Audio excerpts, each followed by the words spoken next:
Lahat ng ating minamahal na ama ng ating mga tahanan, happy Father's Day po sa inyong lahat. Tulad ko po, isang ama din na may pamilya din ho. Alam ko po ang responsibilidad, ang sakripisyo po at pagmamahal na ibinibigay nyo po sa inyong pamilya. Kaya ho, ngayong araw ay kasama ko po ang mga honor students natin sa ating mga public schools at tatanungin natin sila kung ano po ang mensahe nila sa ating kanilang mga ama. No?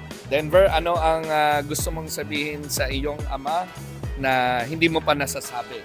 Buong puso po ako nagpapasalamat sa tatay ko po na patuloy po nagsasakripisyo sa aming pamilya. Gusto ko pong malaman niya na mahal po namin siya and maraming salamat po dahil nandyan po siya para sa amin. Po sabihin na mahal ko po siya dahil nagtatrabaho po siya para sa amin. Kahit po mahirap yung buhay, lumalaban siya para po sa pamilya niya. Happy Father's Day po pa. Salamat po sa lahat na binibigay niyo po sa amin. Kahit po malayo ka po sa amin, nagpapasalamat pa rin po kasi tinaguin niyo po kami lahat. Ang masasabi ko lang po sa aking papa ay nagpapasalamat po ako sa kanya ng wholeheartedly kasi po nasa ibang bansa po siya at nagtatrabaho po para sa amin. Ayun lang po. Happy Father's Day po. Happy Father's Day, Papa. Alam ko hindi ko madalas sasabi pero thank you kasi lahat ng ginagawa mo nagtatrabaho ka ng maigi para sa amin para mo-provide yung kailangan sa kagusto namin. Tapos Papa, yung mga words of wisdom na binibigay mo sa amin, talagang na-boost ako. Tapos na-propel ako academically. I love you, Papa. Thank you. Lahat to para sa inyo. Ano naman ang message ng ating minamahal na konsehala?